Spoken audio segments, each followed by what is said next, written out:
Ba't kayo siya? Dennis. Sige, wala.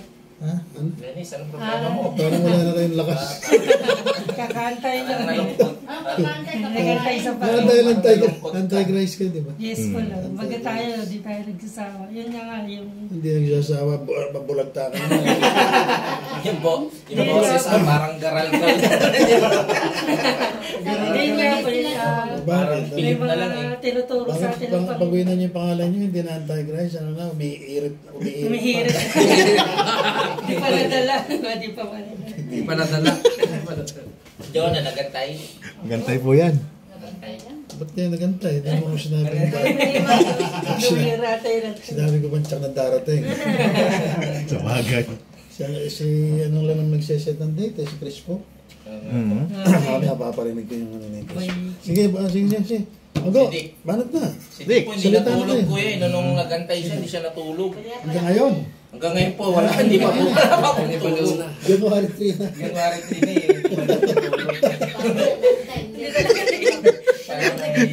Ganyan lang makita kayong masaya ng mga kasama.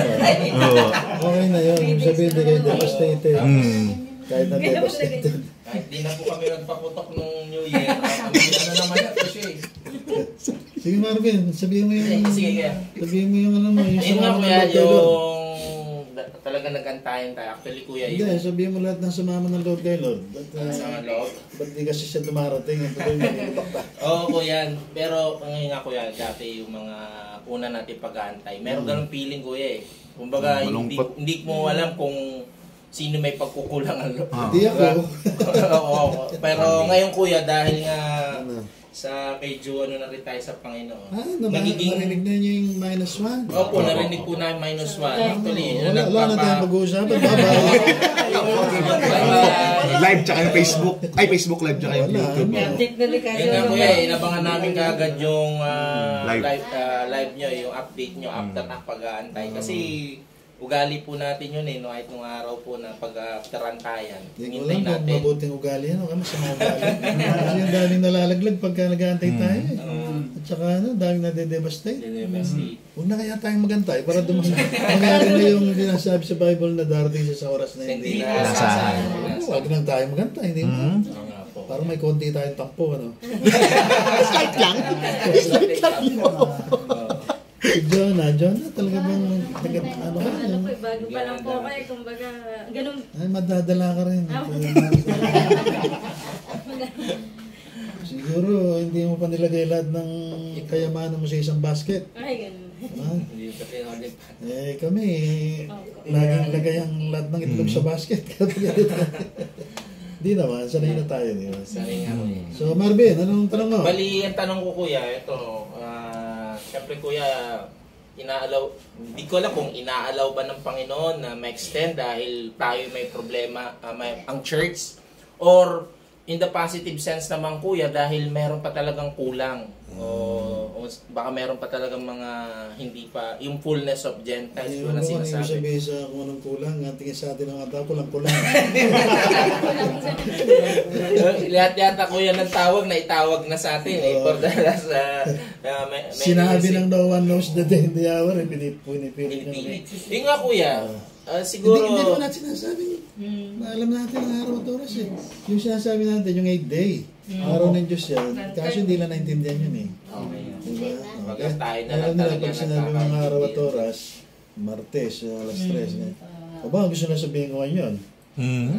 Kasi may palagay akong may clue na tayo eh. Ayan, nasa balit niya. Sige, anong tanong mo? Anong tanong ulit? Di yun kuya, siyempre kuya, di ba yung pag-aantay natin na ganyan, lagi nyo sinasabi sa amin, pag after natin mag-antay, merong mas nagle-level up o... Pagkatapos ng magantay, nagtago na ako eh. Kasi aning kayo kuya, kukuyugin. Well, kukuyugin ako eh. Noong araw, ganun eh. Ganun kuya. Maga pa, dyan na sila Gatsi. Yun, nangamatay na sila. Wala na. Yung napala na mag-antay, namatay. Yung iba, tumiwalag yun. Wala. Kayo, ewan ko kung tatagal kayong gawa ka. Tibay po kami, Lord. Tibay.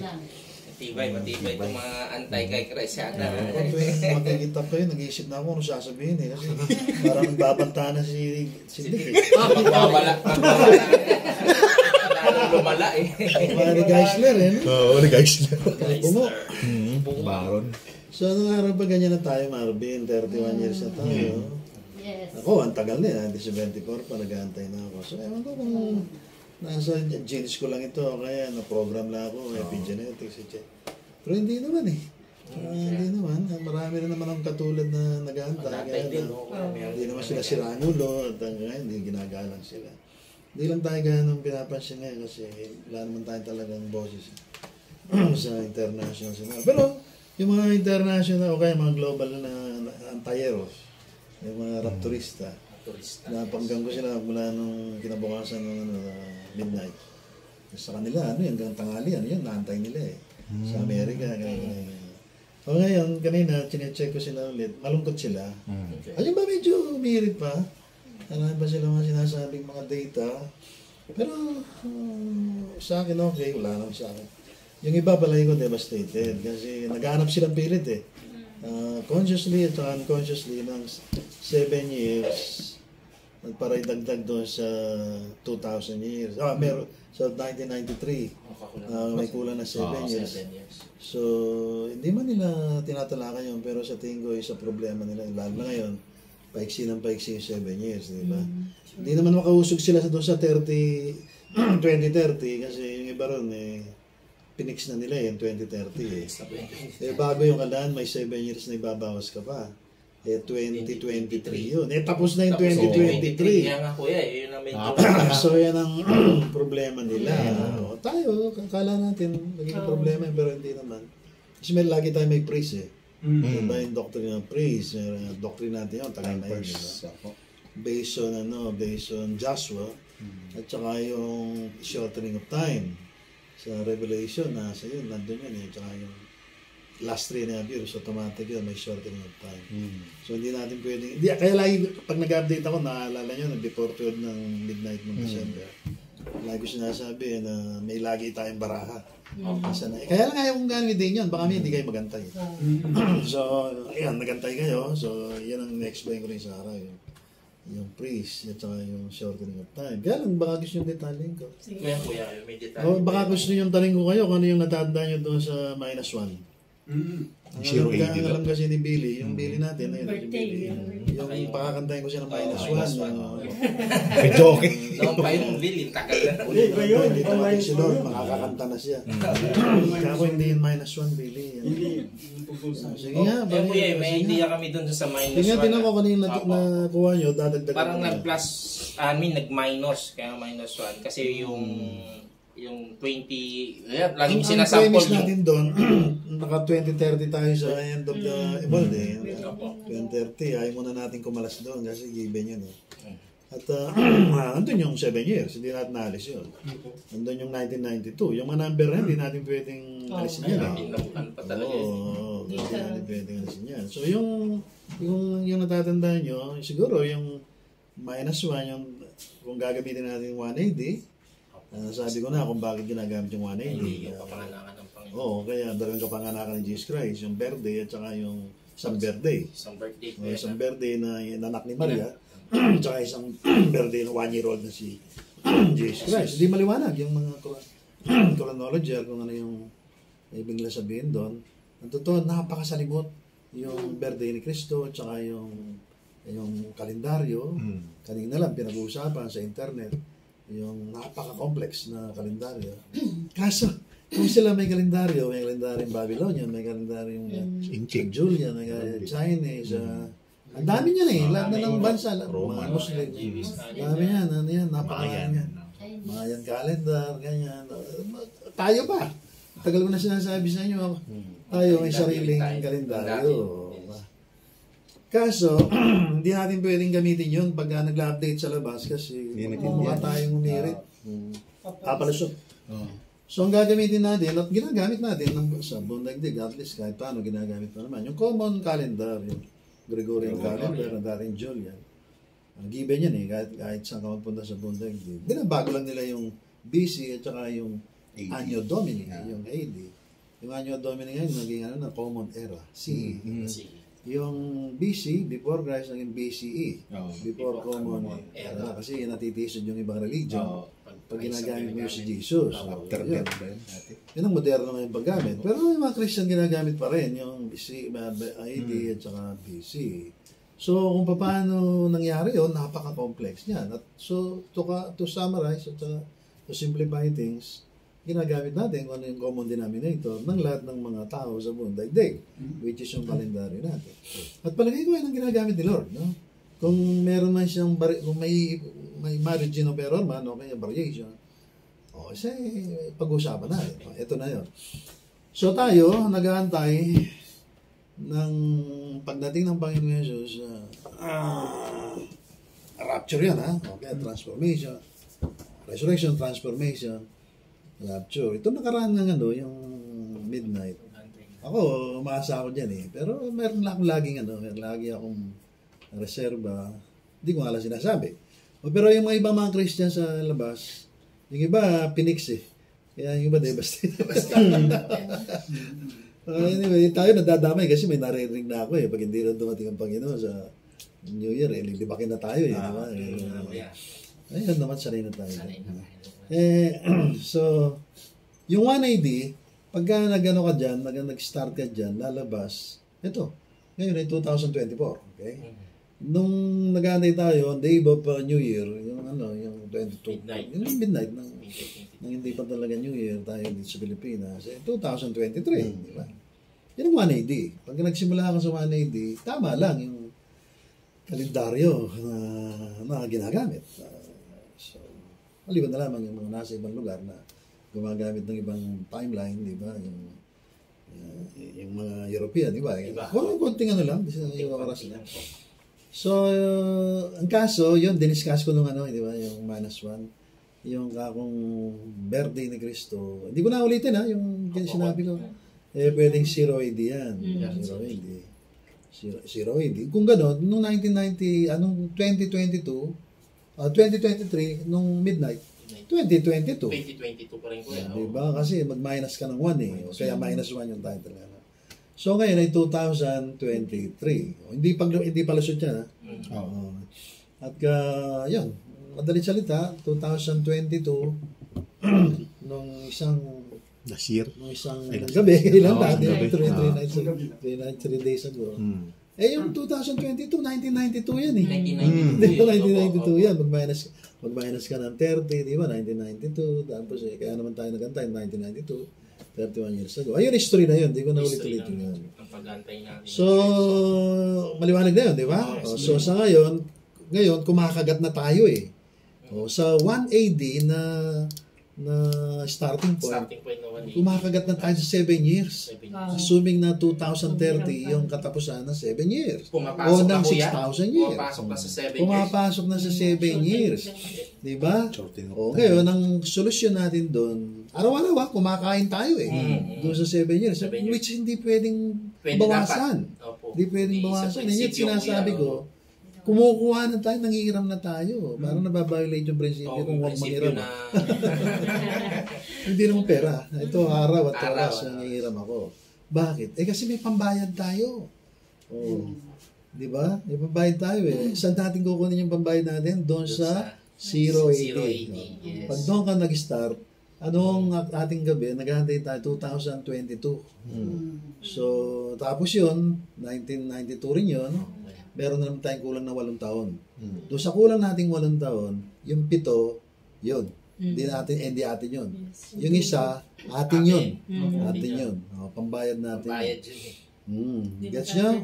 So, pagka nag-start tayo ng 080, meron tayong 1 taong punan na naman. Meron tayong hawak-hawak kuya na pwede natin. Pambayad doon sa inutang natin. Pero kahit wala nga tayong pambayad eh. Hindi naman naubos yung yung pwede natin kunin doon. Huwag lang putang 3.5 years. Diba? Kasi may shortening of time doon eh. Nakuha nyo, hindi tayo pwedeng akusahan na nagpapalusot. Yung last 3.5 years, Jonah, yun eh, kahit na bawasan mo ng 1 year, pwede. Kahit na bawasan mo pa ng 2 years, pwede. Kaya lang, sa ngayon, parang hindi yata pwedeng hanggang 2 years. Kasi yung ating 7, yung ating ano ron, yung 8 years, pag nawala yung isa, delikado na. Yung 7, hindi natin bunuin. Hindi maaaring nandito pa tayo. Kasi 7 years lampas. Kung bubunuin naman natin. Lampas tayo doon sa 2030. Anyway. Lampas tayo sa 2030. Gets nyo? Yes. So, naipit tayo ngayon na maniwala na hindi tayo pwedeng lumampas ng isang taon. Doon sa iniiram natin doon sa last 3.5 years. Gets nyo? Yes, that's good.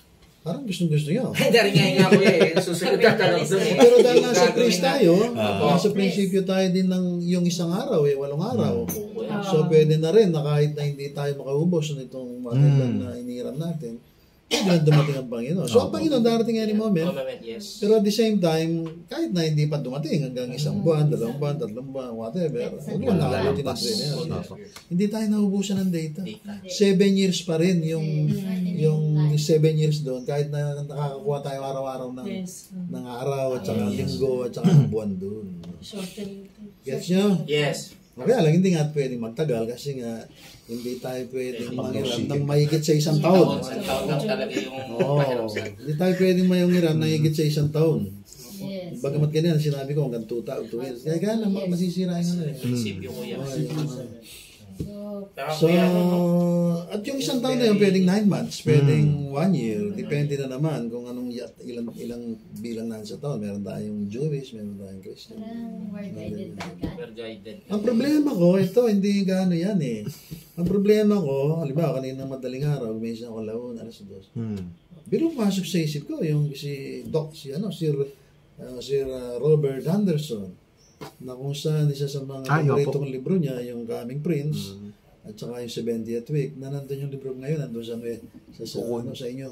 Doon sa, ang bahala ng lugar niya? Golden Heights. Golden Heights. So, muna sabihin lugar. Kasama yun doon sa mga nakuha ang libro ko noong araw. Saka yung Bible Library ko. 70th Week. So, naalala ko, si Robert Anderson, isa ito sa mga pinakamalapit na data na pinagkukunan ng mga scholars pagdating sa 70th Week of Daniel. Kasi yan inspector yan sa Scotland Yard sa Europe. Napakatalinong tao niyan. So, nung mag-retire siya, inalam niya mabuti kung anong ibig sabihin ng Christian yan devotional writer. So, inalam niya mabuti kung itong 70th Week na to. So, ang conclusion niya, pagula nang binigay ni King Artaxerxes yung utos, parintayo, yung temple, yung walls of Jerusalem, ay March 15, 445 BC. Pag kinuwenta mo yun, ayon sa talagang chronology, lalabas si Kristo namatay, nilibing. O natapos yung 483 years. Nakulang ng 7 years. Yung 7 years. Yung 483 years na hinahanap na 62 weeks plus 7 weeks, 483 years, 83 years, eksakto raw yun nung si Kristo ay pako sa krus. No? Which was April 6, 32 AD. Yun ang problema ko. So, nung araw ko pa, data yun, kaya lang, nung dumami yung 30 AD, stellarium, ano mga ginagamit ng mga data, mga eclipse, mga leap year pa. Mga signs and the events, kung saan para sa mga Israelita yan. May Jubilee, Semaida, lahat na, i-consider mo na. Lumalabas, para, nung araw, kako, hindi pwedeng 30 AD. So, ngayon, 30 AD yung lumalabas na. So, yun ang dahilan. Kaya sabi ko, napaka-complex na. Kasi iba-ibang interpretation ng mga scholars chronology. Hindi mo na tuloy malaman kung alin ang kukunin mong data. So, finally, kinuha kong data yung kalendaryo natin. Di ba? Which is, yun na nga. Pero, paano yung 3280? Paano kung nangyari yun? Diba? Paano kung totoo yun? Bagamat may mga nagre-rebat doon, kaya lang, nire-review ko rin yung mga rebuttal nila. Parang mas marindi pa rin si Robert Anderson, yung 3280 niya, no? Pero, malay mo, baka mamaya, pwede pang ilutin ito. Ganyan, di ba? So, kaninang madaling araw, yan na nga, sabi nga, nagko-compute, hindi ka makatulog pag nagko-compute ka, di ba? Pero kung nagbibilang lang ako ng tupa, madali yun. Pero yung numbers, napakahirap eh. Hindi pa naman ako mahilig sa math, no? Yung artist ako eh. So, ayun. Anyway, nakatulugan ko na lang eh. Ulit, alas 4 na yata nung naidlip ako. Tapos gising ako alas 5. Alas 5. Naalala ko pa yung yung naisip ko. Kasi nagbe-pray ako, Lord, huwag mo akong bibitawan. Ayoko pong kasi baka matanong ako bukas ni Dennis. Diyos, may pagka-Diyos pa. Omnipotent being pa naman. Tanungin niya ako, binautis mo si Jesus Christ 30 AD. Sabi niya. Saan yung yung 3 and a half years? Na namatay siya. Saan yung 3 years? Naku, lahat na nandito, mapasok sa mind ko. Kasi meron akong research na na ginawa na yung 3 and a half years, 1 year lang daw. Sabi ng mga Jewish experts. Base sa kanilang mga pag-aaral sa Passover. Iba-iba rin pala. Iba-iba yan. Iba-iba yan. Kaya lang ang common knowledge, 3 and a half years. Yung iba 3 years lang. Yung iba 1 year. Yung mga 1 year Jewish. Yung 3, yung mga Christian. Marami. Gumagamit na lang ako ng common denominator para hindi kayo malito yan. Kasi na-explain, lalo kayo maguguluhan. So, what about yung 32 AD? Ayan, pwede naman, sabi sa isip ko. Kasi nga, yung 1 AD, talaga, tandaan nyo, walang yun, kalendaryo ni Jesus yan.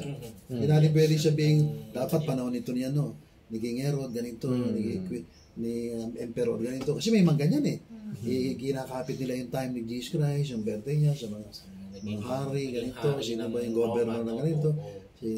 Sinong Antipas ang nabubuhay dyan? Herod Antipas, Herod Archaelos. So, yung mga gano'n, relative yun kasi kung minsan iba-ibang interpretation din ng mga scholar doon, kanya-kanyang bias yan. So, hindi natin pwedeng asahan yun. So, ano yung ginagamit ko ngayon doon para ma-justify kung sakali man yung 32 AD? Nang hindi nagmo-move yung 30 AD, tsaka yung 30 AD, tsaka yung 1992, at tsaka yung 2030, yung 6,000 years. Palagay nyo, saan tayo kukuha ang data rito? Lahat yata ko yun, pwede natin gamitin mga data, no? Hindi pwedeng puwersa yun Kailangan talaga ito logical. Kasi numbers ito Numbers don't lie. Yung mga events, pwede pa magbago-bago yan. Okay? Pero yung mga numbers, hindi. So parang may mga data rin ako na mga mula sa mga, alam mo, computer ang ginagamit niyan, di ba? Na nag-corroborate sa mga sinasabi ko. Pero itong sasabihin ko ulit, ito na lang. Yung 1 AD at saka 0 AD, ginamit na natin. Okay, ginamit natin.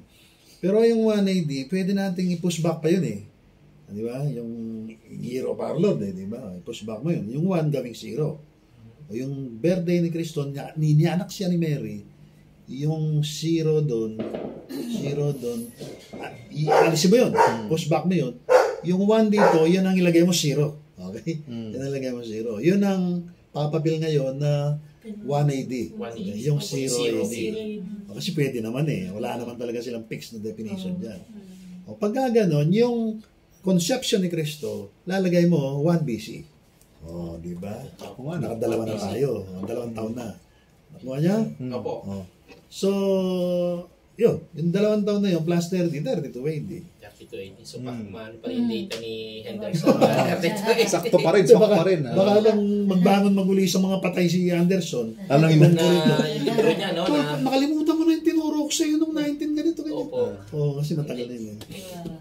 So, ayun, gina-consider ko lang kasi malapit sa puso ko si mga tiga Dallas Theology. Ano rin sila, kuya? Mga pre-mill din? Ayun, Rapidista rin. Sina Dr. Scofield, may Bible Scofield.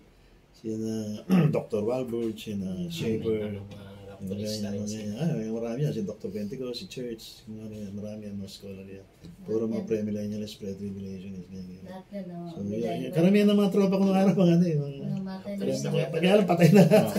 Kaya lang natira lang, no?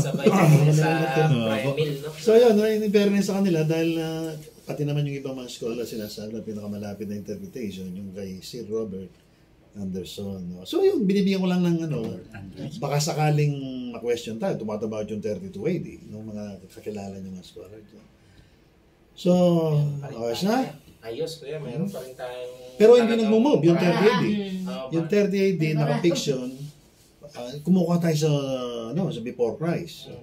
At yung before Christ, relative yun, depende rin kung paano natin gagamitin yung before Christ. Tandaan yung birthday ni Cristo, hanggang 15 BC, merong theory.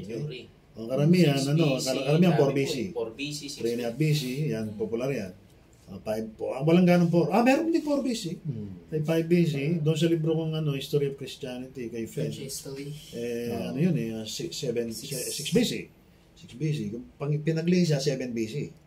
Noong araw, doon ako kumukuha, noong 1992. Yung data na yun, yung 1992 plus 7, 1999, di ba?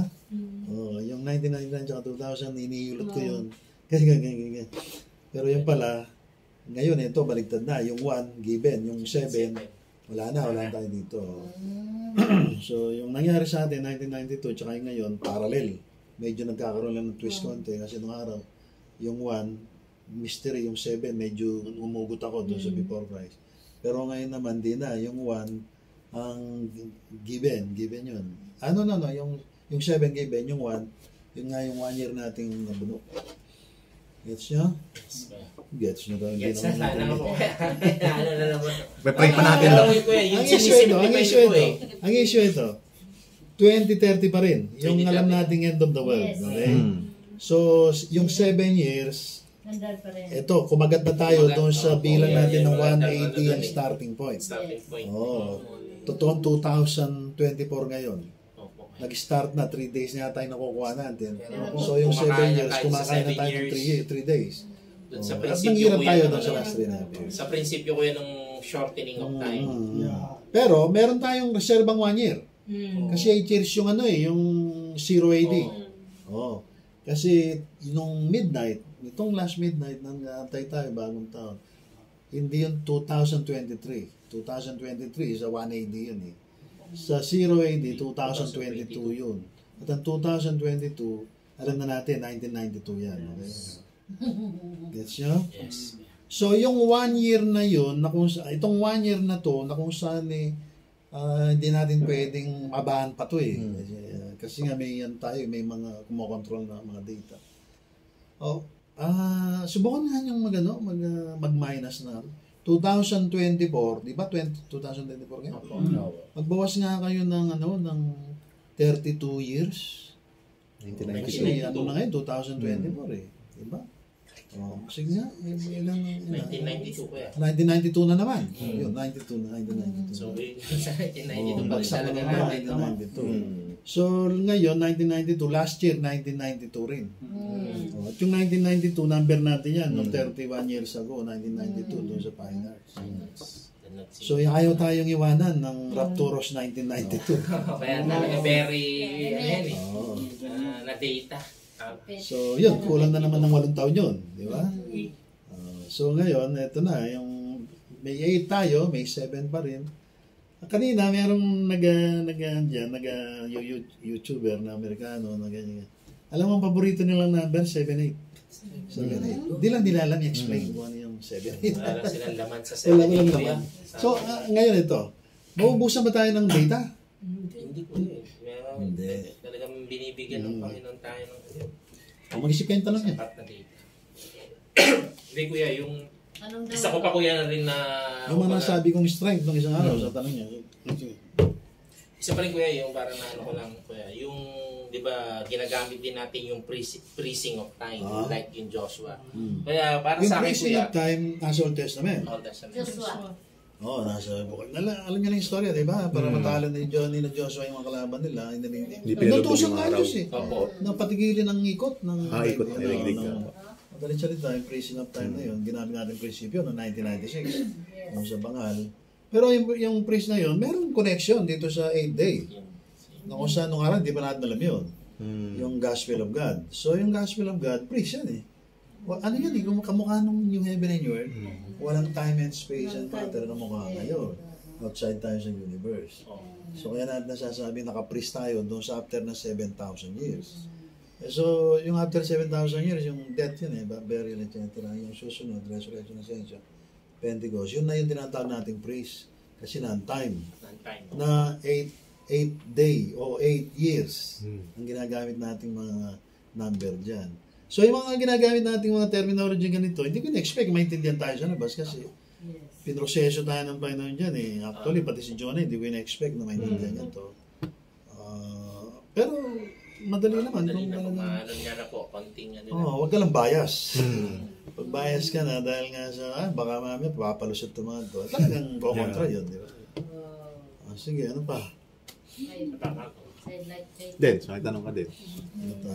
Dick. Ikaw. Di kuya. Sige, ikaw muna, Dick. Hindi, sige. Genital Shades ka na naman ha. Baka madilim na naman yung... Di kuya, iba, yun nga kuya, na daw sa atin na inaantay na final na meron tayong 1 year pa na baraha. Pero hindi ibig sabihin tatapusin natin. Yun nga ang tanong ko eh. Not necessarily na 1 year. At alalahanin nyo, may gap theory na sinasabi. Hindi ibig sabihin pag nagka-transformation rapture ngayon immediately bukas magkakaroon ng tribulation period. Laging may gap. Maraming mga Bible scholar dito, ito yung paniniwala nila. Kaya yung imminency ng araw, hindi nila binibitawan kasi pagka nag-rapture ngayon, hindi ibig sabihin na bukas tribulation. Pwedeng ilang years pa yan, whatever. So, ako, kahit anong mangyari, kahit may gap, kaya walang gap, wala lang, hindi tayo na-apektuhan. Hindi tayo apektado dun sa pag-aantay. Halimbawa, nagka-transformation nga, na-related na rapture. Kaya kung ilang araw pa, ilang buwan, yung bago magkaroon ng peace agreement, di ba? Bubunurin sila na 7 years eh. Kanina, merong nag-update tungkol sa mga events sa buong daigdig, sa UN, yung COP28, kung saan meron na lang pala silang 1 month na window para i-execute yan sa pangunguna ni King Charles. At maraming detail. Pero yun nga, nag-aantay yung ibang mga Christian ngayon na ma-fulfill itong mga COP28, UN agenda. Puro 7 years yan, ha? So, yung Israel, nag-aantay ng mediator. Ayaw nila si Macron. Ni-reject nila nitong nakaraang araw. At ang gusto nila, si King Charles. Si King Charles, nung after ng New Year, nagbigay ng statement yun sa buong daigdig. Meron silang at least may 60 plus trillion dollars na financial support dito sa gagawin nilang climate, whatever, sustainable development goal. No? So maraming balita na kung saan, kaya yung mga ibang Christian excited na naman kasi possibility pa raw na magkaroon ng rapture after 1 month magmula nitong New Year. Dahil sa mga kaganapan ng ganyan. Yung iba naman, dahil nga yung gera sa Israel yung iba nag-expect na mag-escalate dahil nakikialam na yung mga malalaking bansa ngayon dahil ito nakaraang araw, banatan si Netanyahu talagang nape-pressure at so, in conclusion, posibleng magkaroon ng ceasefire na maglilid sa peace treaty na, alam niyo na yun, pagka peace treaty, ibig sabihin, pwede nang magsimula yung 7 years tribulation period. Gaano kalapit to? Napakalapit kasi ang Amerika, nagbanta na, umalis na sa Mediterranean. Okay, kung palagay ko, wala na Wala na, iniwan na yung Israel doon. And yet, nandun yung Russia. Madalit salita, buong daigdig ngayon laban sa Israel, yung massive anti-Semitism na nangyayari sa buong daigdig, pati ang Pilipinas hindi na sumuporta doon sa atake ng Israel doon dahil nga sa namamatay yung mga bata, etc. So nape-pressure yung si Netanyahu. Tapos meron pang movement sa Israel na nahati yung bansa nila kasi nga yung iba gusto na tumigil na yung gera. Yung iba ayaw. O yung iba panig kayo na ito niya. Yung iba magulo. So hindi maring hindi magkaroon ng pagbabagong madalian sa pangyayari sa Israel. Pero ang alam ko, mag-escalate pa yan. Siguro sasamantalayin ng ibang mga talagang dalit-samas. Pero ayun, once and for all, boom! Tapos, saka na yung peace. Damascus na daw. So, pwede rin walang ganun. Pero bottom line, magkakaroon ng ceasefire o kaya peace treaty. At nakikialam yung buong daigdig, lalo na si King Charles. Si King Charles kasi, bagamat hindi ako naniniwala yan ng Antichrist, pero pwede siyang pumapel parang forerunner ng Antichrist. Okay? Kasi pumapapil na siya, hindi lang sa peace treaty. Pumapapil siya sa COP28, tsaka yung ibang mga UN agenda, tsaka yung pera, hawak nila Hawak nila. Initially, 60 trillion, tapos may 4 trillion, taon-taon. Ano yung sustainable development? Kaya palalo yung at saka, yung digitalization yan, grabe. Pati nga yung aking, yung aking pension, di ko na makuha. Kahapon. Kailangan digital law? Ha? Kailangan ano na? Wala nang cash eh. Kaya mo, kahit sa kanyang punta, walang Cash cash. law. Kaya nga mangiram ako kay Dennis ngayon. Marami po yan, marami yan. Marami sa laki yan. Puro 100, ano? 100. Hindi, ayaw namin 100 kasi baka ma-hold up kami sa labas. Nakapila yung mga bata. Baka dawa. Uy, dito, yan ha, pagka January, dyan, nakaparada yung mga bata. Kasi sa kanila, alam nila, hindi kami naniniwala sa Pasko. Naniniwala lang kami sa regalo. Sa diwa ng Pasko, yun nga, yung pagsilang ng Panginoon. Yung 180, 0 AD. O kaya naman yung ating building doon, kinaglenda, di ba? Yung building nila doon. 0 ha, 0 ha, 0. Binary. Binary. Hindi naman natin na ganyan naman yung 00101 binary. Usap ka lang. Very prophetic. Meron Very na palang prophetic. paunang Panginoon sa atin na Magagamit. magagamit. Magagamit pa. Sabi nila, 00101. hanggang ngayon, 1992 pa rin kayo, nakapraise kayo doon. Pero 2024 din.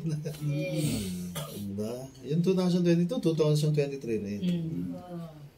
O kita nyo yung wisdom ng Panginoon. Paano pala, kung wala tayong karanasan dito, napag-aantay. Wala tayong pagkabos na yung data natin. Wala tayong ganito Baka mag-move na tayo from pre-trade to mid-trade. Post-trade. Okay, totally mag-resign na tayo dito. Wala yan, false prophet. Wala nang profit, wala false prophet. Brand up na. Hindi tayo niya ng Panginoon, magmula na ng gaya lagi siya. At lalong liliwanag yan, araw-araw. Ako nga, naniniwala ako na bago dumating yung takdang panahon talaga para i-resurrect ng Panginoon yung mga patay tulad nila Gatsi. At tayo magbabago ng katawan para marapture na. Ang alam ko, sasabihin ni Lord ng Ama kung anong araw at oras. Yung literal yung halimbawa, ay sana na to, sa Webis na to, alas ganito, kaya may ganito. Pero sa akin, sinasabi ko lang, nasa 8th day tayo. Doon tayo sa priest. Yun ang araw natin. Ang alam ko nga, pwede pa rin ibalik ng Panginoon yung kasi namumuro yung September na naman. Diba? Malay mo. Kaya ngayon, kanina, may namumuro yung mga, ano pa lang, spring pa lang, pwede na yung piso paso ba? At saka yung mga spring yung mga spring feast. Unleavened bread, baka ito first fruits o kaya Pentecost. Yun nga. Malapit na yun Di ba? Ano ngayon? January, February, March. So, April yun. March, April yun So, pwede yun.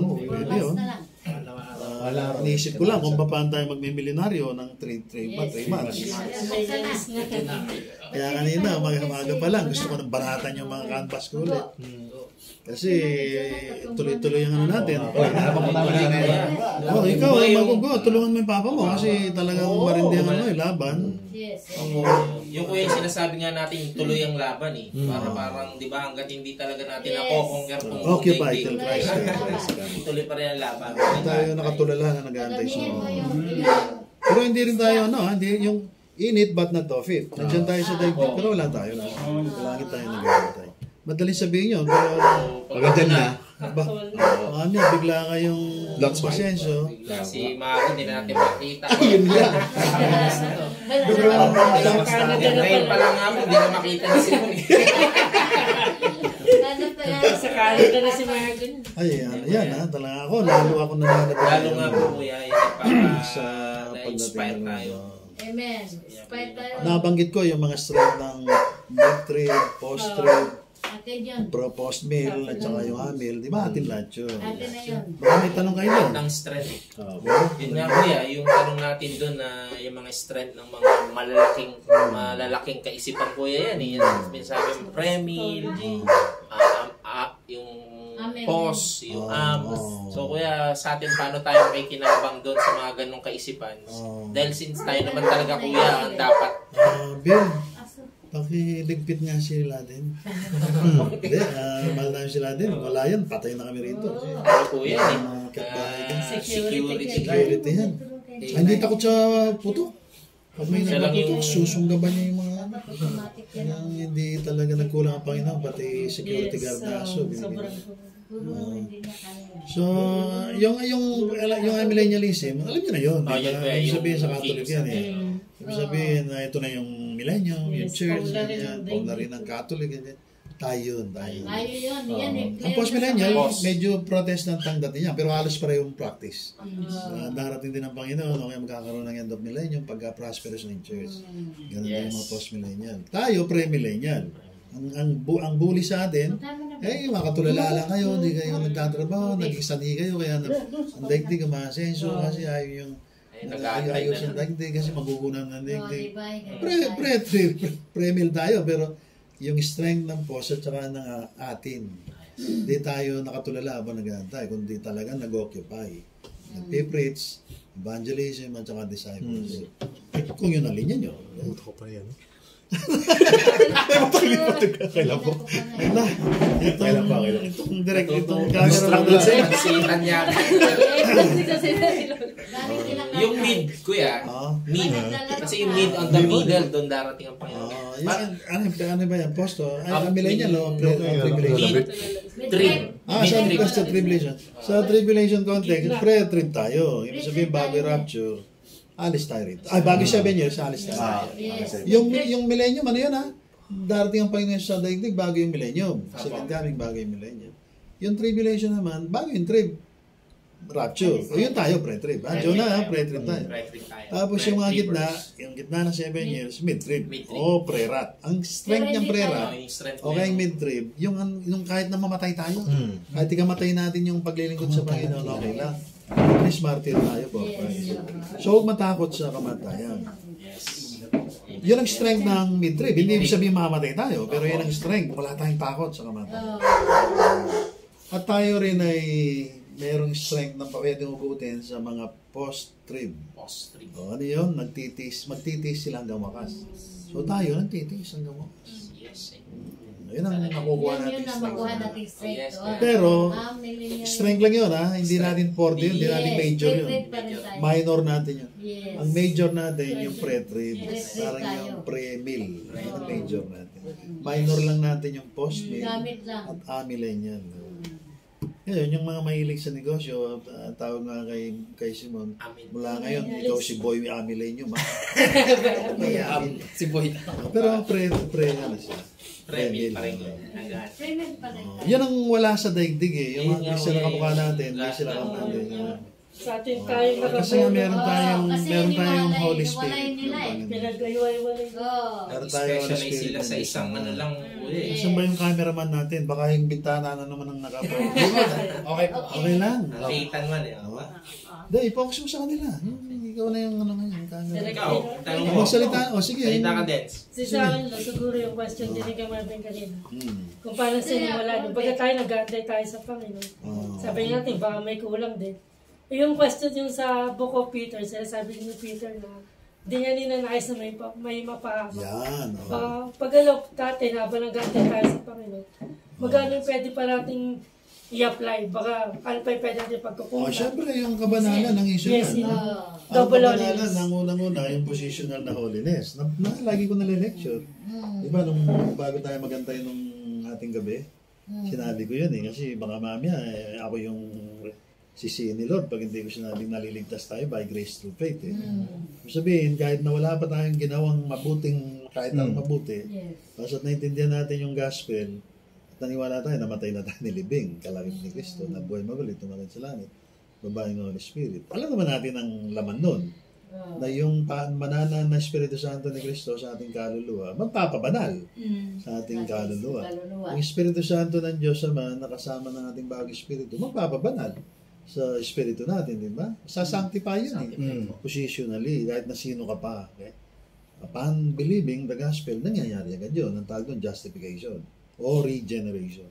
Tapos yung katawan mo ngayon na pinananahanan ng Ama through Spirit, ni Jesus, sa kaluluwa mo, Espiritu niya, ay di banal, no?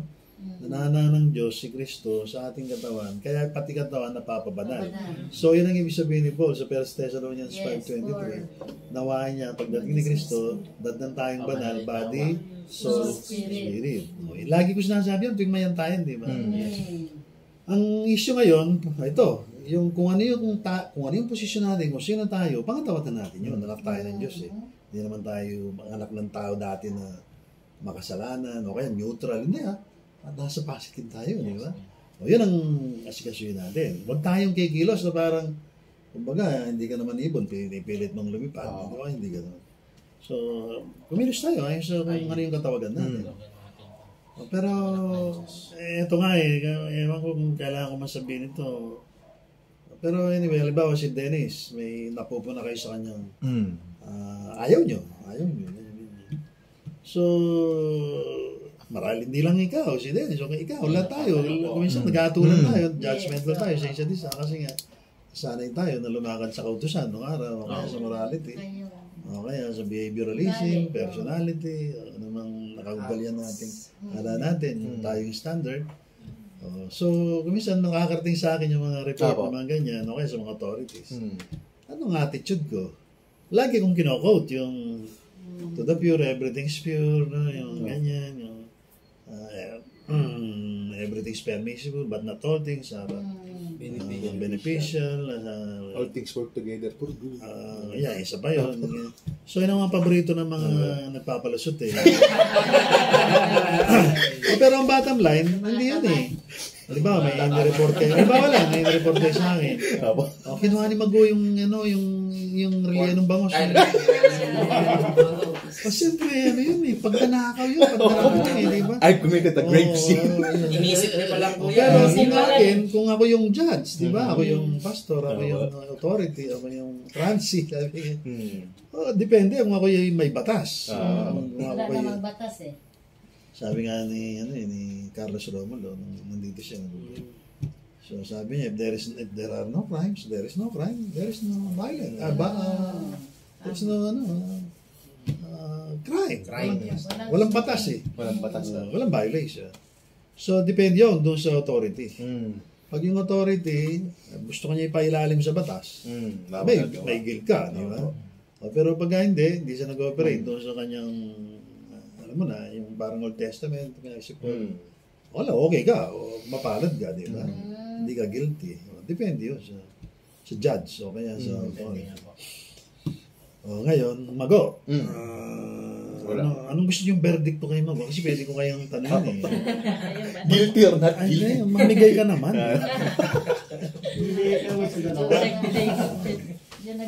I-apply ninyo no, kahit anong klaseng ayaw nyo, ganito, nababiolate yung ganito. Apply nyo yun. Kayo ba, under law pa o hindi? Yun ang i-apply. Kasi kadalasan ang pagsubok hindi doon sa pinangyayari yan eh. Kundi yung nag-observe. Bawa ako, na-apektuhan ba ako nung kilos nyo? Na-offend ba ako? Nainis ba ako? Nagagalit ba ako? Ba't ako nagagalit? Ba't ako nainis? Ba't ako na-offend? Baka mamaya, sinusubo ako ni Lord kung talaga ako may pag-ibig. Sana ba ako nag-operate? Baka mamaya, under law pa ako. Yan, okay. Baka hindi ko kayo inuunawa, wala akong pag-ibig. So yun eh, hindi lang sa akin, kundi sa atin lahat. Kasi lahat naman tayo, merong Holy Spirit. Para naman yung church talagang maging isa sa buklod ng pag-ibig. O siguro yun ang kulang natin. Kaya ang Panginoon, naantay niya lahat taglay natin yun. Yung love, understand. Pero 1 Corinthians 13, i-review na lang. Pagka ganon, napaganda ng church, di ba? Sama. Kukunin na tayo nila. Kasi hindi lang tayo banal, positionally, kundi banal tayo sa practice. Double honest lang. Captain yung sumagot. Napakainin niya ngayon. Ay, napaka-gen. Oo,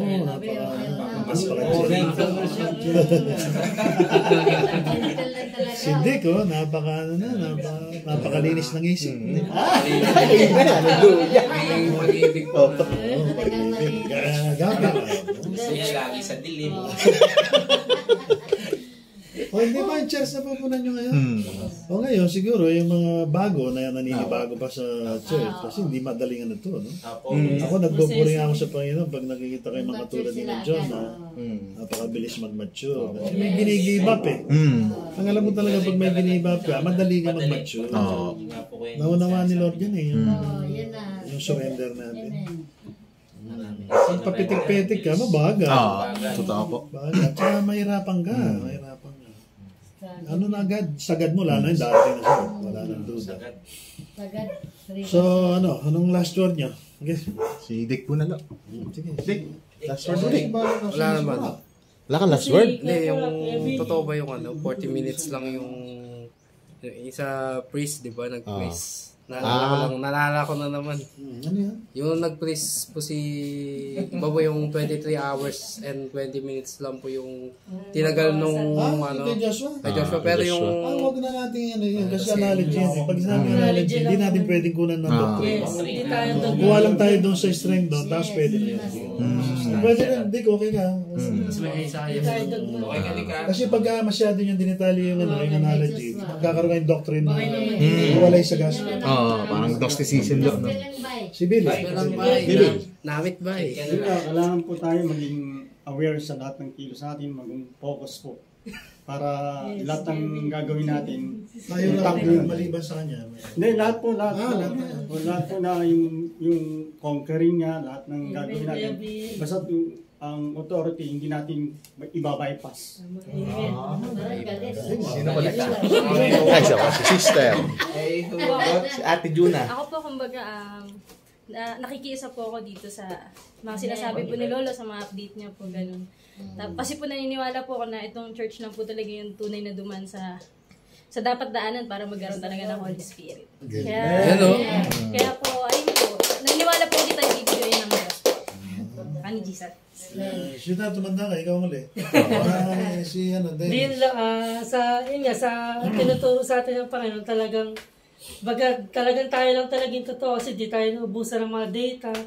Like sa labas na talaga wala silang Ang bagay yan. mga puli. Tsaka yung consistent law, yung ano natin. So, talagang merong Diyos, merong Jesus Christ, merong Holy Spirit na nag-lead sa Holy Spirit kasi comforter. Yes. Yun ang number one. Tsaka yung law, tsaka sa atin, habang nandito ba tayo, nagbibigyan ba tayo ng Panginoon na mag-ipon ng kayamanan, reward sa langit. Maligtas pa. Yes, mga marami pang maligtas, Lord. Tsaka yung church talaga lumabas.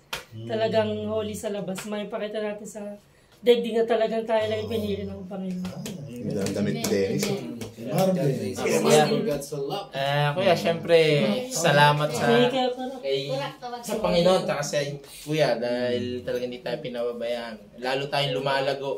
Talagang ano natin yung every time na nag-aantay, meron talagang dinapadala ang Panginoon.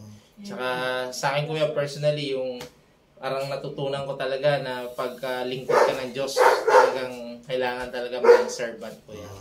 Yung Kuya, mas i-enjoy ko yung Kuya, mas i-enjoy natin yun. Yung habang nag-aantay sa Panginoon, naglilingkod ng tapat. Yun ang gusto ko, Kuya, na Si Marvin, laki ng pagbabago niya sa Laki ng leadership niya. Naka-bless. Si Kurak, lay ka dito. Anong sasabi mo? Talagang darating ng Panginoon? Antay pa rin. Antay ba rin? Ay, sinasabi na niya nung nakaraan yung darating ng Panginoon. Bagong taon eh. Darating pa rin. Si Lola, si Lola. Si Lola tayo. Antay lang tayo. Yes. Amen. Hindi ka makontento dyan, magsalita ka. Baka magkasimon. Sa daming data. Sobrang daming data. Karambulan eh. Sige lang. Oy, yung detalye niyan ha. Kay Simon mamaya. Mapanood po natin kaya na po. Tapos kay Adrian. History ng church yan. Apo, Ernest, kung nandito ba tayo, doon sa kukunulit. Pero yun na, tuloy yung occupying till Christ. Yes, amen. Harap ko yan. Apo. Jesus' name. Amen. Bye-bye. Yes. Anal.